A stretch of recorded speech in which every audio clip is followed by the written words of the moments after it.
Porto Velho, meu dengo, desde quando eu me entendo, tu és o meu caso de amor. Ah, garoto! Hoje a nossa aula é sobre a criação de Porto Velho. E essa música aí, olha, Porto Velho, meu dengo, desde quando eu me entendo, tu és o meu caso de amor. Oh, o teu céu, tu és menina de cor, uma coisa assim, né? O teu verde é o mais verde dos verdes, teu luar é o mais belo luar. Quando se faz serenata, tua lua de prata é um convite pra amar. Porto Velho, cara, é muito linda essa música. E outras músicas também. Porto, o velho Porto, recordações, escadas no barro, amarra nos galhos, pequenos senões. Eita! O papo sadio, cachaça rolando, o sol se pondo, beleza sem par. Ninguém imaginava que aquele Porto Velho um dia fosse se transformar. Cara, nós temos alguns músicos aqui em Rondônia, em Porto Velho, que retratam muito bem a nossa história, a nossa cultura, nossos patrimônios, a nossa memória. O nosso saudoso Zezinho Maranhão, que nos deixou, o Bado, o grande músico Bado, Gilson, o Baribum, Ernesto Melo, cara que canta pra caramba, e o nosso colega, nosso amigo, professor da mediação, professor Silvinho, cara que toca muito também. Ele fala sobre a beiradeira e outras músicas de composição do nosso amigo professor Silvio, de biologia, hein, galera? O cara toca muito. Na aula de hoje, nós iremos para a construção de Porto Velho. Joga na tela, por favor, produtor. Isso!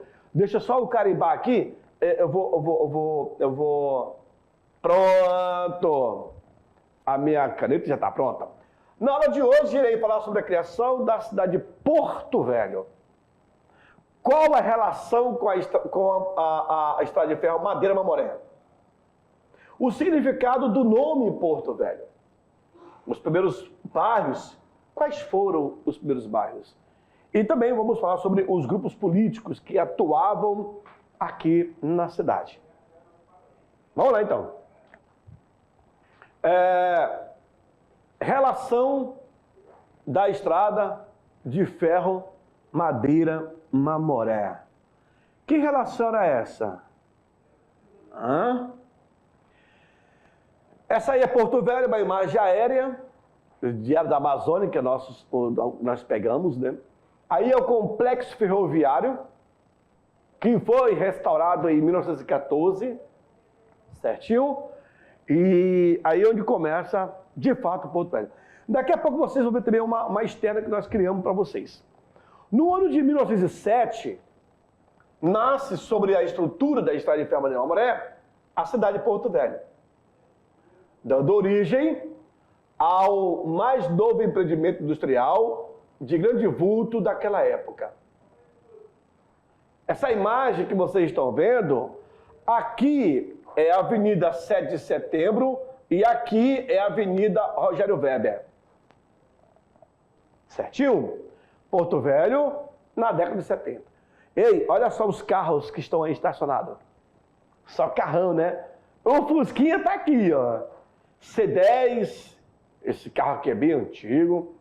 Aqui em cima, senhores, aqui nessa área aqui, será construída a Praça Marechal Rondon. Aqui é o Fórum Rui Barbosa. Certinho? E aqui é Rogério Weber, que vai levar lá para o cemitério Santo Antônio. Fechou?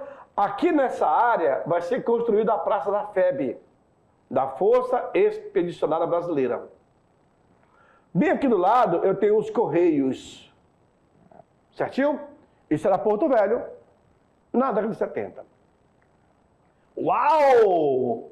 O mercado municipal. Tinha 4 entradas e mais de 100 janelas. Essa rua que vocês estão vendo é a Presidente Dutra. Era a rua principal de Porto Velho. Depois que vai ser transformado na principal, a 7 de setembro. Certinho? Olha como era bonito o Mercado Central. O Mercado Central ele pegou fogo em 1966. 1966. Conversando com alguns amigos que viveram ali próximo do local, eles contam que ele viu, na verdade, o mercado pegar fogo. Aqui do lado, você tem um prédio da família Abidão Bichara e família. Abidão Bichara e família.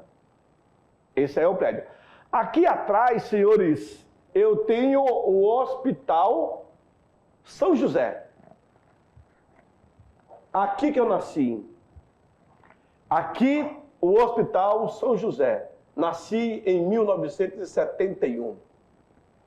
Bem aqui a capelinha, do lado tem o necrotério. Lindo, né? Estamos revivendo. Infelizmente, quando pega fogo em 66, boa parte da área vai ser vendida para um grupo empresarial que vai montar um prédio, um edifício chamado Edifício Rio Madeira. E só vai sobrar essa parte aqui, uma pequena parte aqui, ó. Uma pequena parte. Aí tudo isso aqui vai ser o prédio Edifício Rio Madeira. Aí depois, em 1914, ele foi restaurado, boa parte revitalizado, restaurado e revitalizado. Aí eles concluíram toda essa lateral e como é que era o mercado naquela época. A minha avó, ela tinha uma banca aí no mercado. Eles viam todo final de semana, lá da Rema, onde é a pedreira do Quitubeque. A minha avó morava lá no 12,5. A minha mãe nasceu no 12,5. E eles vinham para cá vender a sua produção. A cidade nasce no estado do Amazonas, a 7 quilômetros abaixo de Santo Antônio, com alojamento, residências, usina elétrica, telefonia, captação de água, hospital, porto fluvial, armazém, lavanderia, fábrica de gelo e de biscoito, que faziam parte da estrutura da estrada de Itabuna-Moré. Isso aqui é o centro. Quando a gente fala isso para os nossos alunos, que Porto Velho, em 1907, 1914, quando se torna município, já tinha tudo isso. Aonde é hoje o TRE era a fábrica de biscoito. Ali, ó, lá embaixo. Bom, em 1914 é criado o município de Porto Velho, através da Lei 757, pelo governador do Amazonas, na época, Jonatas de Freitas Pedrosa. Porto Velho pertenceu ao Amazonas. Como nasce dentro do território, então o município de Porto Velho fazia parte do Amazonas. Somente em 1943, quando vai ser criado o território federal do Guaporé, é que Porto Velho se torna a capital do território. Mas até então era do Amazonas. O que vocês estão vendo aí nessa imagem aérea é ali o centro da cidade. Aqui é o complexo ferroviário, aqui eu tenho o Caiari.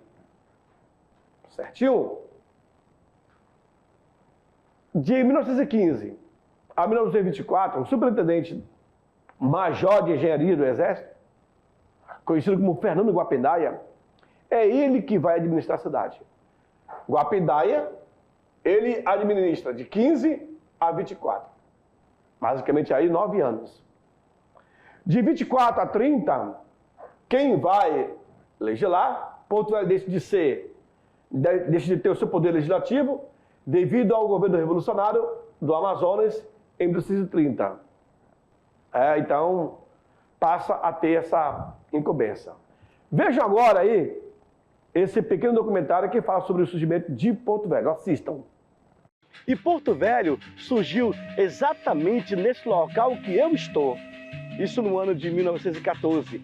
Porto Velho surge através de um acampamento da Estrada de Ferro Madeira-Mamoré. Aonde? Num espaço que pertencia ao Amazonas. Lembrem que de Santo Antônio para cima nós temos aí a área de Mato Grosso. E aqui nesse espaço que nós estamos é a área do Amazonas. Portanto, Porto Velho nasce exatamente nesse local e acaba se expandindo até aonde nós conhecemos hoje. Olha só que curiosidade. Vocês sabiam que Porto Velho existia uma linha divisória? Não? Vem comigo. A linha divisória estava justamente ali na Avenida Presidente Dutra. E a Presidente Dutra era a avenida principal de Porto Velho. Da Dutra para cima, pertencia à Superintendência de Porto Velho. Da Dutra para baixo, para cá, pertencia à administração da Estrada de Ferro Madureira Mamoré. Pois é, há quem diga que existiu uma cerca dividindo. Hoje, vocês notam que a principal avenida é a 7 de setembro, mas no passado foi a Dutra. Era ali que acontecia o desfile de 7 de setembro. Não é interessante? Todas as festividades aconteciam na Dutra, na famosa linha divisória. Vocês sabiam que nós tínhamos aqui o primeiro jornal? E esse jornal se chamou The Porto Velho Time. Era um jornal americano. Ah, um detalhe. Aqui as pessoas, nesse espaço da Estrada de Ferro Madureira Mamoré, as pessoas eram autorizadas a andarem armadas. É porque a empresa americana, May J. Randall, porque é a empresa que estava construindo a Estrada de Ferro, então, para poder se resguardar, todos eram obrigados a usar arma. Porto Velho, ela foi uma cidade cosmopolita. Mas, professor, o que vem a ser uma cidade cosmopolita? É uma cidade que o mundo se reúne nela. O mundo se encontra nela. Aqui tinha tudo para que nós pudéssemos estar falando hoje fluentemente o inglês. Mas não foi para frente. Porto Velho hoje, nós estamos com o quê? Porto Velho, com quase 800 mil habitantes. O estado de Rondônia já está com 1.700.000. Então, só após 100 anos, Porto Velho evoluiu.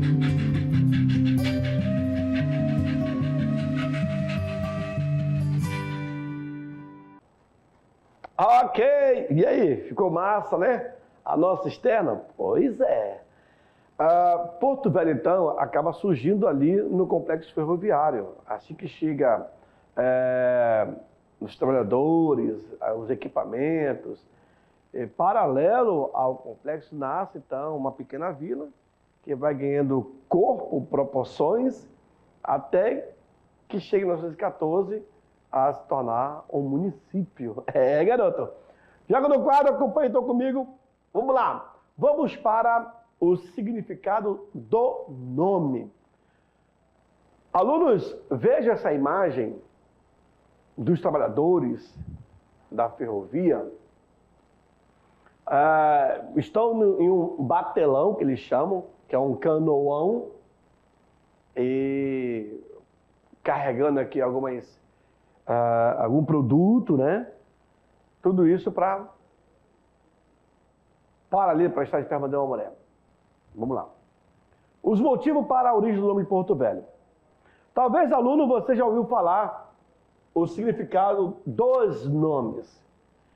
E aí, na literatura, se fala em 3 nomes.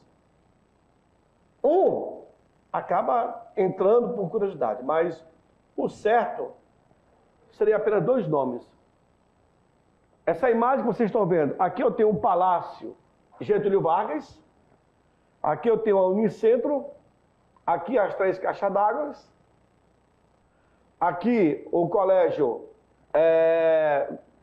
Carmela Dutra, aqui vai ser o estádio Aloysio Ferreira. O que mais? Eu tenho a Praça Getúlio Vargas, a maternidade aqui do lado, é isso? Bom, e ali, rapaz? Ah, tá. Aqui era a garagem do antigo território. Naquela praça da Estrada de Ferro das 3 caixas d'água, servia como a garagem e o depósito do governo federal. Aí depois eles tiraram tudo daí e transformou-se em praça. Dá para ver, né? Bem aqui era a Vila S. vários quartos para solteiros e tal. Hoje é o Espaço Cultural Ivan Marrocos, nessa área aí. Observe que a Avenida Dutra era a principal. A Avenida Dutra. Aqui era visto como a linha da discórdia. Havia uma cerca aí, antes da rua mesmo. Separando, daqui para baixo, pertence à administração da Estrada de Ferro Madureira Mamoré, e daqui para cima, pertence ao município de Porto Velho. Havia essa separação. Sabiam disso? Vamos lá. O norte-americano Percival Farquhar, responsável pela construção da Estrada de Ferro Madureira Mamoré, após o Tratado de Petrópolis, ele mudou o início das obras para o novo local. Por quê? Devido às dificuldades de ancorar grandes embarcações a vapores ali no porto de Santo Antônio. Farquhar, ele define que o ponto de partida seria no antigo Porto Velho dos Militares. Percival Farquhar, ele define que o ponto de partida da ferrovia seria instalado no antigo Porto Velho dos Militares. Porto Velho dos Militares. Uma referência a um ponto de apoio utilizado pelo Exército Brasileiro na Guarda Imperial durante a Guerra do Paraguai, que seria onde é hoje o complexo ferroviário. Esse antigo porto ficava a 7 quilômetros de Santo Antônio, para baixo. Ficava em terra pertencente ao estado do Amazonas. Por essa razão, a cidade ganhou o nome de Porto Velho. Viu aí? A primeira definição para o nome de Porto Velho é o antigo porto da Guarda Imperial, que resguardava a área de fronteira durante o período da Guerra do Paraguai. Outras suposições lendárias para o nome foi que Porto Velho. O primeiro é Porto Velho, o segundo é Ponto Velho, devido ao local que costumavam a caçar, chamada de Toca da Anta, onde ficamos hoje ali a Praça João das Pedrosas. A Praça João das Pedrosas, ela fica bem no centro, nessa região aqui, ó. Esse daqui é o edifício São de Maria, e esse aqui é a primeira farmácia de Porto Velho. Aqui nós temos o Palácio de Getúlio Vargas e aqui nós temos o Mercado Central. Aqui a Unicentro, né? Os primeiros caminhões, etc. E aqui passa a 7 de setembro. E olha só para onde vem a Presidente Dutra. A famosa linha da discórdia daqui. Vamos lá. Então, eu tenho Porto Velho, que é o antigo porto da Guarda Imperial. Eu tenho Ponto Velho, o antigo ponto de caça, que fica hoje na João das Pedrosas. E o Porto do Velho. É isso daqui que eu chamo a atenção. Esse Porto do Velho, se referindo a um senhor por nome Pimentel. E aí eu chamo a atenção que esse fato, ele nunca foi comprovado. Eu, como historiador, eu, como pesquisador, eu nunca ouvi a história desse senhor chamado Pimentel. Sabe por quê? Porque em 1914 é criado o Porto Velho. E aí nós teremos vários outros nomes. A minha mãe nasceu lá no quilômetro 12,5, acima de Santo Antônio, que é onde é a Rema. Hoje é a Britadeira do Quitubeque. A minha mãe dizia que o tio dela também juntava lenha para vender aos vapores. Na história que surgiu na sociedade, menciona que o seu Pimentel também juntava lenhas para vender aos vapores. Como o Santo Antônio foi abandonado, ele continuou lá para fazer esse trabalho. Então, não tem nada comprovado. Não tem livros, não tem dissertações, não tem artigo, não tem tese que comprova a existência. Ele surge na história. Deixa lá. Alguém um dia irá se debruçar nessa pesquisa. Continua no quadro, vamos lá. Onde se fixou, aproveitando o antigo porto abandonado, e ali ele empilhava lenhas que eram vendidas aos vapores. Aqui vocês estão vendo a imagem do Porto Velho Hotel. Até então é Porto Velho Hotel.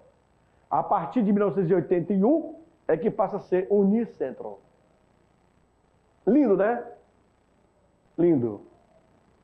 Primeiros bairros de Porto Velho. E aqui vamos identificar Mercado Central. Bem do lado, eu já tenho aqui o Palácio Getúlio Vargas, a Unicentro, a garagem do governo territorial, e assim vai. Maternidade Darcy Vargas.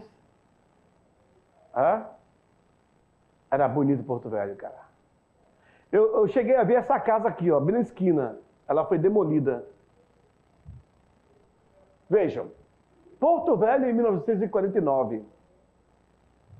Vejam só, senhores, sendo desbravada. A Rua da Palha, mercado. Olha como é que eram essas casas simples.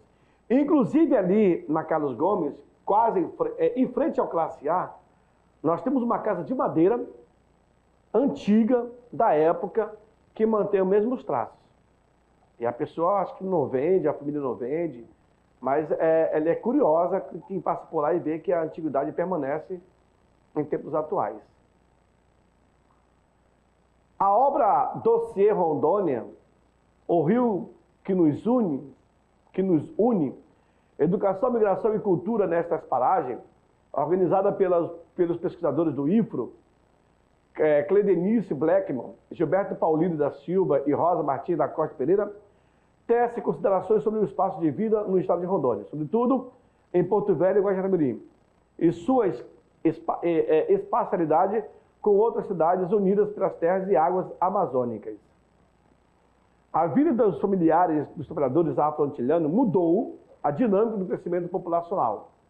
Vale salientar que a nenhum outro grupo foi permitido buscar familiares com autorização de acesso ao complexo da Madeira Mamoré, exceção feita aos agentes do alto escalão da administração. Esse fenômeno foi fator primordial para o estabelecimento do conjunto de esposa, parentes e outros negros, ou negras, imigrantes afro-antilhanos ou antilhanas, no aglomerado de casas que veio a se transformar em um bairro em Porto Velho, grifo do autor, né? Que recebeu o nome de Barbadiano, mais conhecido como Alto do Bode. Minha mãe morou também no Alto do Bode. Apenas em 1914, o bairro Triângulo obrigava os trabalhadores da ferrovia, que estavam muito próximos do pátio da ferrovia, o que facilitava o acesso desses trabalhadores que escolheram estrategicamente seu local de residência. Muitas famílias tradicionais moraram no bairro Triângulo, como algumas famílias barbadianas. Inicialmente, o bairro era chamado de Morro do Triângulo, pois assim como o Alto do Bode e o Morro do Querosene. Tinha suas subidas e baixadas, o que era visível ainda hoje na ladeira da escola Franklin Delano Roosevelt, no coração do Triângulo. Para quem vai para o cemitério da Candelária, ou para quem vai para o Memorial Rondon, passa por essa ladeira, lá no Morro do Triângulo.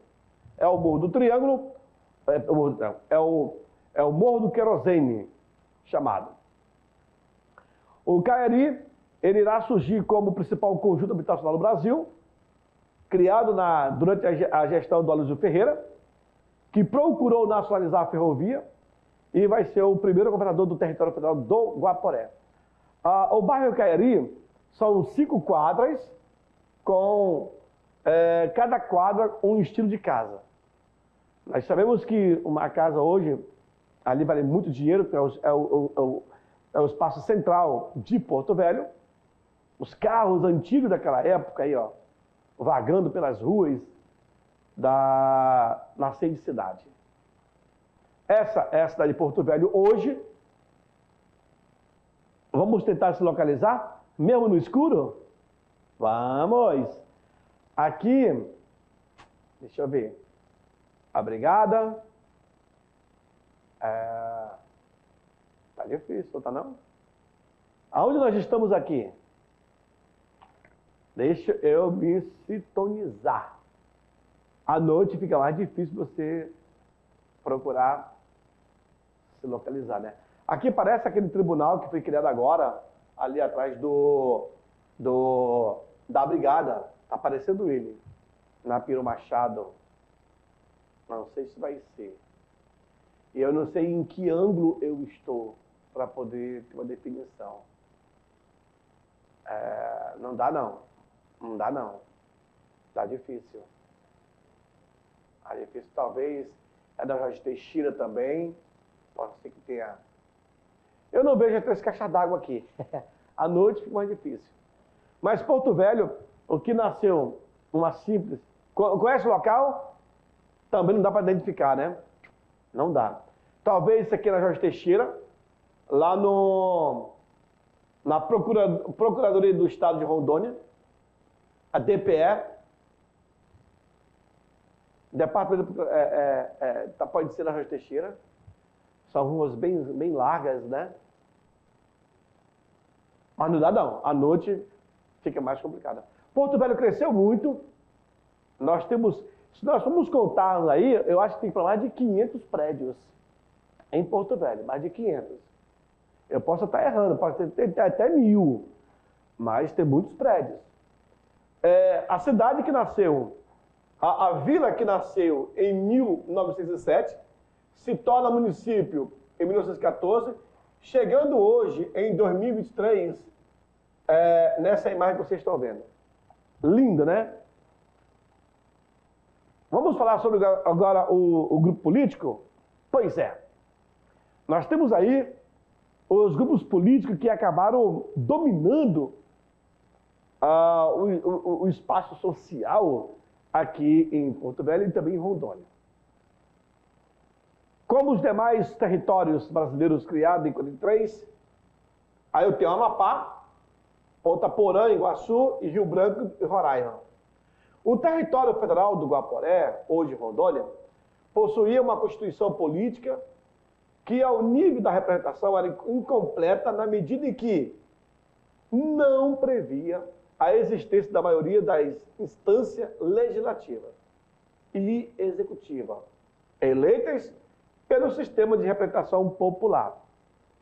Aí nós temos uma imagem de um desfile cívico na 7 de setembro. A vida política eleitoral do território, nesse período, resumia-se à eleição periódica de um deputado federal, para a qual deu provimento à Constituição de 46, e do presidente da República. A regulamentação pertinente previa a nomeação do governador do território pelo presidente da República. Os demais cargos da administração territorial, como os prefeitos dos 2 municípios existentes, Porto Velho e Guajará-Mirim, era de livre nomeação e exoneração do governador. Então, quem podia nomear era o governador. Quem podia exonerar era o governador. Após o final do Estado Novo é em 1955, Estado Novo inicia em 1937 e acaba em 45. Após o final do Estado Novo, o quadro partidário do território convivia com as tendências, tradições e dinâmicas da época. Assim é que a vida política local ficou polarizada. A partir de determinado momento entre os cutubas e os pele curtas. dois grupos políticos, Cutubas e Pele-Curtas. Vejamos. Disputa entre Cutubas ligada ao histórico cacique Aloysio Ferreira. Os Cutubas, então, eram de Aloysio. Os Pele-Curtas eram de Joaquim e Renato Medeiros. Ah, olha só. Paulo Saldanha. Então, disputa entre Cutubas ligada ao histórico cacique Aloysio Ferreira. Então, quem comandava os Cutubas era o Aloysio Ferreira. O Pele-Curta, ou os Peles Curtas, era comandado por Paulo Saldanha, Joaquim Rondon e Renato Medeiros. Ah, esses são grandes caciques. Após 64, segundo as palavras de Josias de Macedo, em sua coluna Rio e Adjacência, ocorreu que Aloysio, Rondon e Renato Medeiros abandonaram seus liderados, que por falta de chefia entregaram o território de Rondônia ao arbítrio dos presidentes da República e dos ministros do interior, que transformaram Rondônia em uma verdadeira capitania hereditária, que entregam a seus amigos e compadres. Isso está no arquivo do jornal Alto Madeira, do dia 13 de janeiro de 81. Esses grupos, senhores, eles irão disputar a política de Rondônia. Eu quero lembrar você que o Café Santos, que fica ali na 7 de setembro, o Café Santos, na parte de baixo, é um café que serve tanto bebida alcoólica, também café, lanche, etc. Mas a parte de cima funcionava o jornal O Guaporé. Na parte de baixo, o Café Santo, ele recepcionava pessoas de alto escalão, pessoas com influência política. E ali era traçado os rumos da política em Rondônia. Então, grupos como Cutubas e Pele-Curtas acabavam se encontrando ali, em pequenas reuniões. Nós estamos no início do surgimento da cidade. Nós estamos na década de... nós estamos na década de 40, 50, 60. Café Santo era muito bem visitado por esse povo. Porto Velho, então, vai ser um marco na história da Amazônia. Nós recebemos aqui grande empreendimento, como a linha telegráfica, a construção da ferrovia Madeira Amoré. Nós recebemos contingente para trabalhar nos seringais de Rondônia, e isso teve uma expansão. Em 1910, ou foi em 1909, se não me engana a minha memória, nós tínhamos em torno de 800 habitantes em Porto Velho. Hoje, nós temos um grande... Em Rondônia, 1 milhão em Tarará. É muita gente. Mas isso nós veremos na próxima aula, porque agora eu fico por aqui e aguardo vocês até a próxima aula. Tchau, tchau.